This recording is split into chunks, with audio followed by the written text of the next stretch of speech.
The phone rang with an unknown number. I almost ignored it. Then I heard her voice. Faint, trembling. "Dad, help me."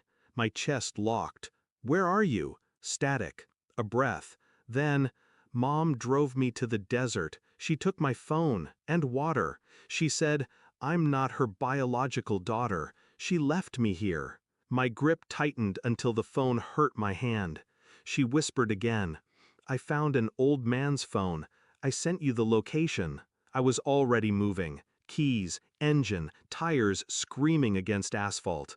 My daughter's voice cut into me sharper than any blade. Her mother had abandoned her.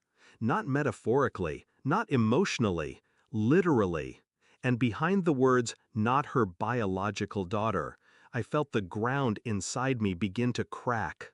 The desert stretched endless when I found her. She was curled against a rock, lips cracked, eyes hollow. She collapsed into my arms without strength to speak.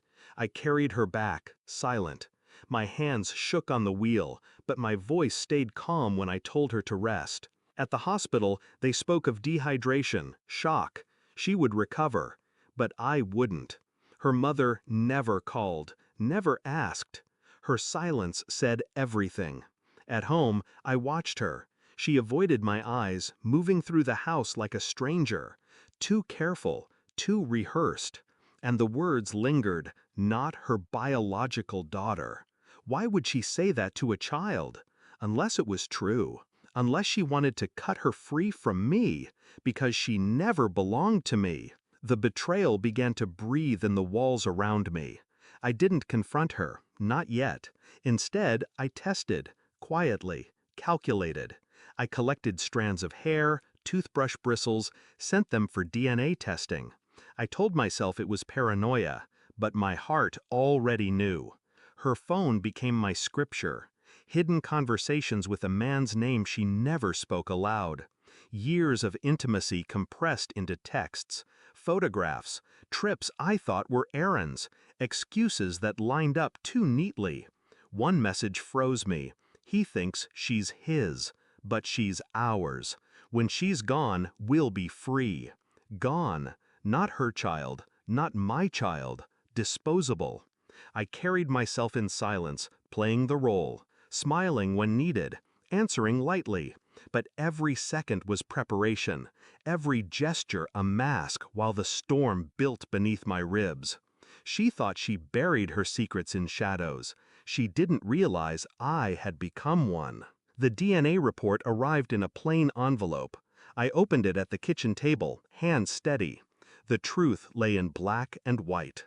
My daughter was not mine by blood. I felt nothing at first, just a hollowing, a silence so deep it rang in my ears. Then a calm settled in. I folded the report neatly, slid it into a folder. That night, I placed it in front of her at dinner.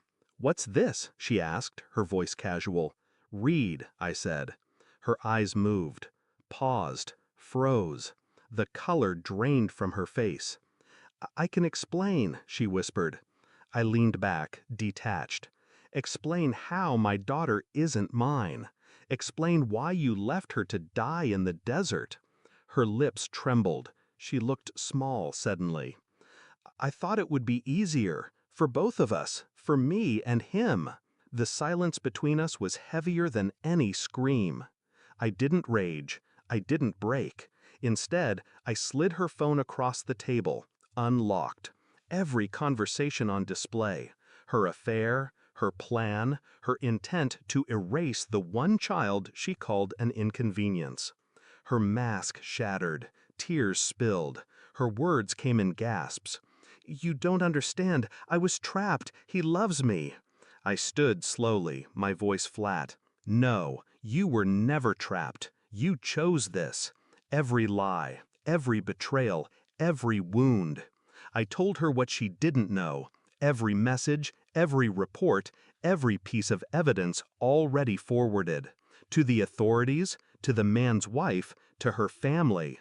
Her face broke entirely then, crumbling into something unrecognizable. "You'll lose everything," I said calmly. "Him, me, her." She reached for me sobbing. I stepped back, untouched. The house is silent now. She is gone, consumed by her own choices. He abandoned her the moment exposure came. Her family disowned her. The law circles closer each day.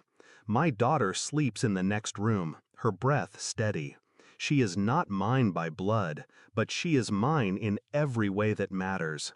Her mother saw her as expendable. I see her as the only truth left in this hollow life. I feel no pity for the woman who once shared my home. No grief, no tears, only clarity. She thought betrayal would free her. Instead, it buried her. And me? I finally understand. Love is fragile. Blood is meaningless. But betrayal? Betrayal is forever.